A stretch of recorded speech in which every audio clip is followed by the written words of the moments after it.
Hey, how you doing? This is RJ. So today I'm going to answer a very simple question. What ever happened to success? It seems like success is something that needs to be squashed in today's culture. Now I'm going to focus on comics and then on a larger picture of the entertainment industry and the construction of a story. But it all comes back to a cultural norm that has taken over where success has become something to be avoided. Now, just before I do that, I want to let everyone know that I may be putting out a couple of extra videos this weekend and early next week because I am now in the last days of my campaign to sell my graphic novel over on Indiegogo. It is called Thomas Valiant. It is a hero story where I take all of the good story elements and the traditional hero that I'm always talking about and I'm going to talk about today and try to put it down on a page.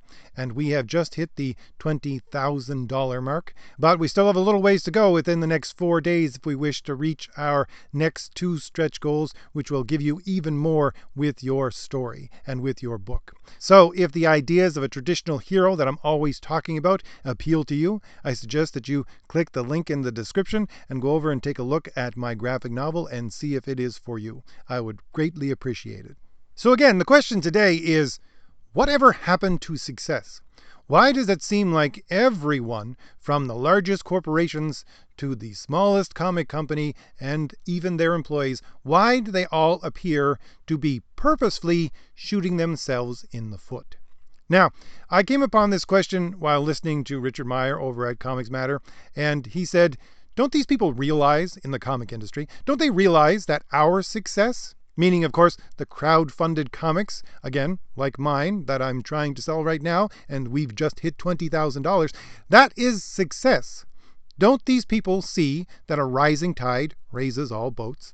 And he just couldn't understand why they would continue to attack us when they actually need us in some capacity to try and keep their industry afloat, because they have since, over the last year, added the numbers of crowdfunding into their total numbers to make it look like the industry is stable.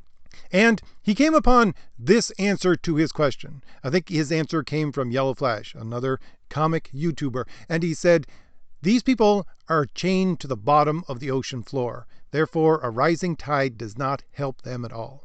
Now, you could simply look at this being chained to the bottom of the sea floor as being childish. They don't want to move. But there's something even more insidious and fundamental as to why they don't want to move, and why they don't want anybody to succeed. And as always, this all revolves around the political. Because these people that have taken over this industry and almost every other entertainment industry today and are seeking to take over our entire culture are quote-unquote progressives. And of course, what are they progressing towards? If this is the moniker that they give to themselves, it is, of course, what they center themselves around. And we have to look at that very briefly, hopefully, and then we'll move back into these industries to show why success doesn't work anymore. Well, they're progressing towards what they see as a utopia, a heaven on earth. This is what they believe that they can build. And you would think that success would go hand in hand with the idea of building a utopia. But therein lies the rub. Because no, it doesn't. Not the utopia that they are envisioning, because this utopia that they are envisioning can only be brought about if you change mankind, you change the way they think, you change even their nature if you think there is such a thing, you shape it and mold it and shove it into a form that will fit into this utopia. That's the only way this utopia can actually exist. You got to bend and shape mankind, his nature, because to them it isn't fixed, and the way he thinks, the way he acts, the way he does everything. You have to reshape that so that they become the round peg to fit into the hole of their utopia, whereas we are right now square pegs. And so they need to whittle us down. And the point being that the way that they do that is they need to change the political, they need to change the culture. But in believing this, whether they know it or not, because most of them are, the technical term, useful idiots, whether they know it or not, they're falling into a socialist, communist, utopian mindset that has been set up for 50, 60 years by something directly called critical theory.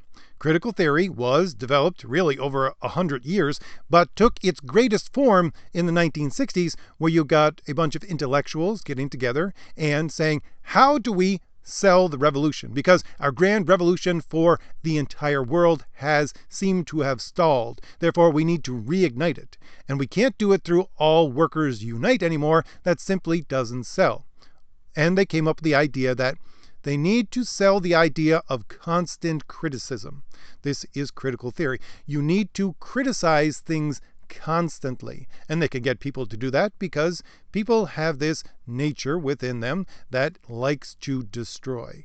And that's really simply the way that it works in being a human being. So they preyed upon that flaw within humanity, that ability to destroy and that really reveling in destruction, and said, okay, you need to destroy whatever you can. And this is the idea of critical theory, to criticize something until it falls apart. Because in critical theory, there is no such thing as constructive criticism. There's only negative criticism, and it is specifically meant to destroy. But to destroy, again, things very specific to their ends. And that would be Western civilization. Because once you destroy all of Western civilization and all of the legs, really, which hold it up, by chipping away with constant criticism with nothing else, then when that topples, their grand revolution will start, and therefore they can then finally reshape humanity in order for them to fit into the utopia that they wish to build. And the thing is that in the society that we live in, even today, it's the society that they wish to destroy. And so success of you or I or anyone who doesn't believe this quote-unquote progressive mindset, of course, is a stabilizing factor to the society that we live in. And that stabilizing factor will counterbalance their ability to topple over the civilization itself and topple over one by one all of the legs and all of the supporting elements of this civilization, whether it be something as small as the comic industry or something as large as the government of your country. Therefore, success needs to be destroyed. The idea that you can even succeed in this culture, in this civilization that we have built for thousands and thousands of years, that needs to be destroyed.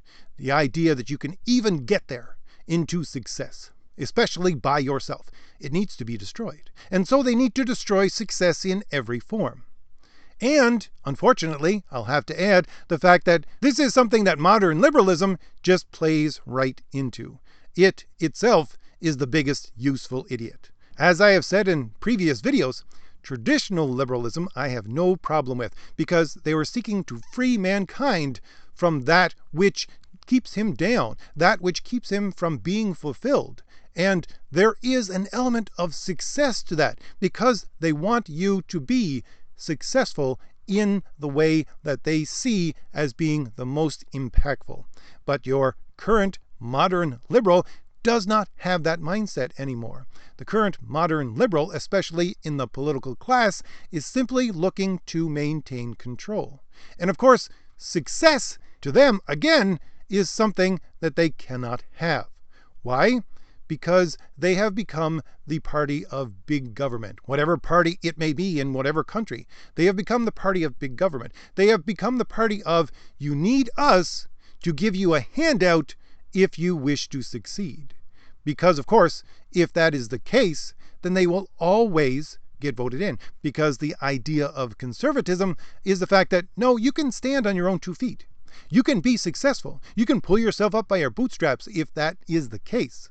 But the heart of the conservative matter is the fact that, yeah, you as an individual, you can be successful. You can do it. You can stand on your own 2 feet. You don't need us, the government, or any corporation or anything else nosing into your business, because you can do it. You can be successful.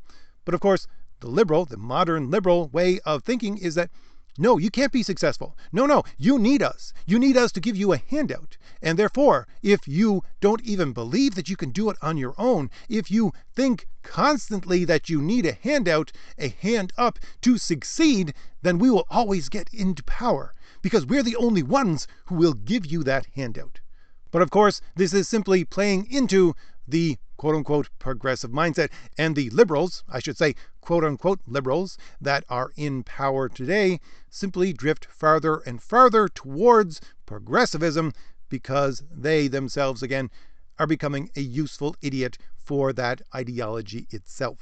And to add insult to injury, you have human nature sticking its head in there and showing the worst parts of it with the successful corporations that have been around for a long time now.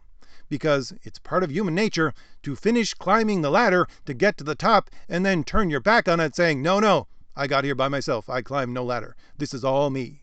Because, of course, in doing that, you will, to some extent, stifle any competition that you might have as being the king of the heap, as being the one on top. You don't have to work to compete anymore. You just kick that ladder over and make sure no one else can reach the top. And this is what, again, your large corporations are doing. They are stifling the success of the individual. They are stifling the success of anyone who might even have a chance of challenging what they have built, because it is the lazy, selfish human nature, that part of human nature that hopefully most of us would flee away from. That is what is controlling their motivation. So if you have all of that in a culture that is steeped in this kind of mentality from several different directions, success becomes something to be avoided. At the very least, success on the individual scale. Because, of course, this is counter to everything that now controls our culture. Success is anathema. Success must be destroyed.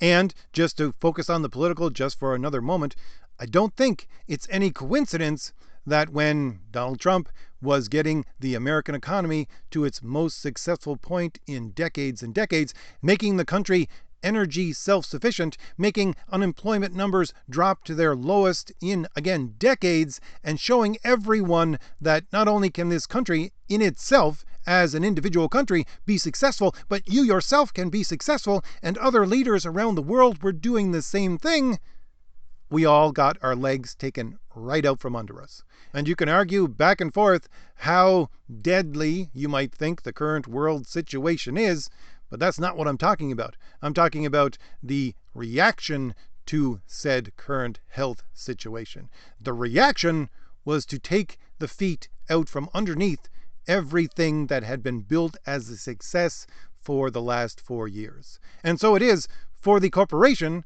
something to keep their competition down, so only they succeed. It is, for the modern liberal, something that will keep them into power because you need a handout. For the progressive, quote-unquote progressive, it is exactly what they need to chip away, little by little, maybe even now chunk by chunk, at the foundational elements of our Western civilization to make it topple as they wish to do. And this is where the element that I'm always talking about comes in. The element of hero. Because there is nothing that screams success more than a traditional hero. This is what a traditional hero is meant to be. The very foundations of a traditional hero is the virtue of prudence. Prudence being correct decision making, which is to say, the individual makes decisions according to reality that they have been able to perceive by their right reason, and therefore they are successful in what they wish to accomplish. And this leads to their ability to be just, to be courageous, to be temperate. And so this heroism, whether it be through study of such things or it be through habitual use of the virtues, it is something that is meant to bring an individual success. Indeed, I would say an individual success that is the most a human individual can actually achieve. This is the almost radical individualism that has been sold to, at the very least, Western civilization in the United States for some time now. But again, I would put a cap on radical individualism at the fact that you need to work with reality. This is why, of course, you need to have right reason in accord with reality, and then make prudent decisions. That is to say, decisions based upon the rules of reality so that you succeed.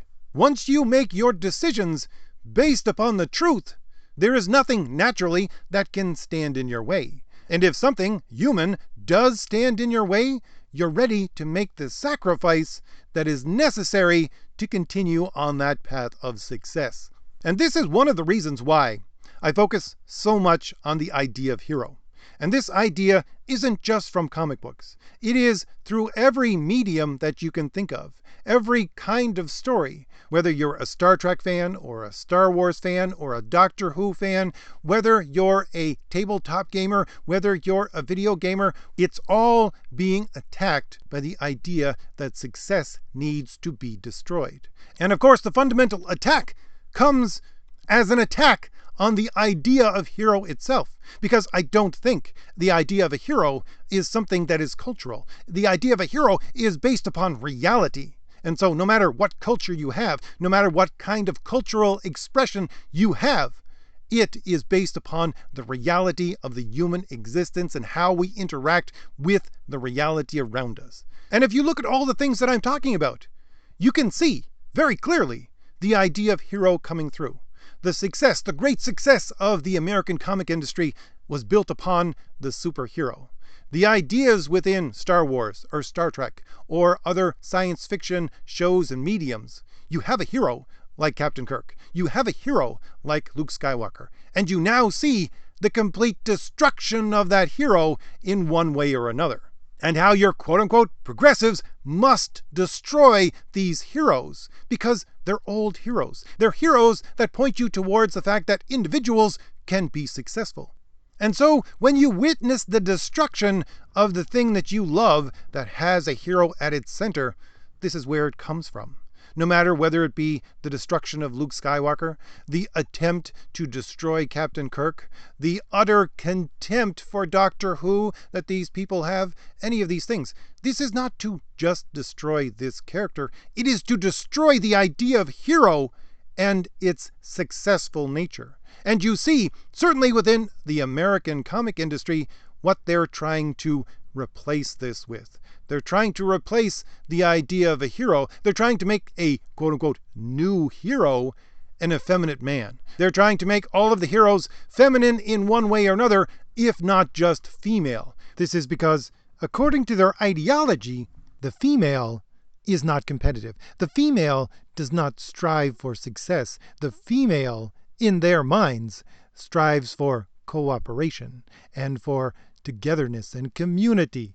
Marvel did an entire series, a year-long series of podcasts based upon this very notion.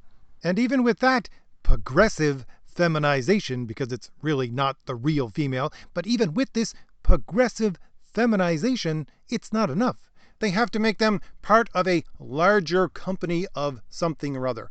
They're not an individual anymore. They're not an individual hero. They're part of this larger group, whether it be something as giant as the Green Lantern Corps, or individual teams like the Avengers, or the fact that everything now needs to be part of a title, whether it be Thor or Spider-Man. They're not individuals anymore. They're part of a group. And this pervades all the way through to the basis of the creators of this kind of story. They do not wish to be successful. Why are these industries failing? Because success is not within their game plan. I originally had the mindset that these quote-unquote progressives had taken over these cultural institutions and these ways of telling stories simply because they wish to destroy them. And while that is there, it's not simply the fact that they're going to drive them into the ground in order to promote their political ideology. It's that their political ideology is built upon something not being successful. So even if they don't drive it into the ground, it's going to be, at best, mediocre. It's going to be, at best, something that destroys the idea of individual success at every point, and therefore they themselves certainly cannot start being successful. They cannot hire people to do these jobs that can be successful. They cannot hire people that have experience, hire people that are actually going to get the job done, because, of course, that's success. And success is something that must be avoided at all cost. This is why they not only shoot themselves in the foot, but they must shoot themselves in the foot. Because if they begin to become successful, they say, wait a second, hold on a second here. We are actually perpetuating the problem as they see it, because our success is making things more stable. And that is a problem, because we don't want stability.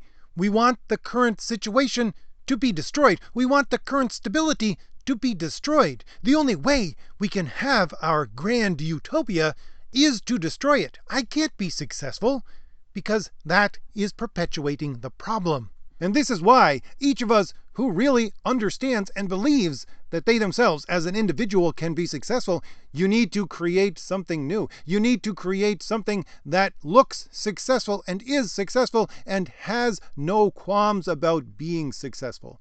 Because with those old stories, with those stories that are controlled by the cultural narrative right now, the best you're going to get is mediocre. Because they will take everything at their disposal that they should be using to create something successful and put it towards silencing any voice that calls for excellence. So, if I've given you anything new to think about, hit like. Hit the shield in the lower right-hand corner of your screen to subscribe, and leave me a comment. Tell me what you think about all this. And don't forget, there's only 4 days left, maybe 3 by the time you're listening to this video, in my Indiegogo campaign. It ends the 16th of March, 2021. So if you wish to see my attempt to take all of the great story elements that I'm talking about, to take the traditional hero and put it down on a page, then I suggest you click the link in the description, go over to the Indiegogo page for my graphic novel, and see if it's for you. All right, I'll leave it there. I'll see you later. Bye.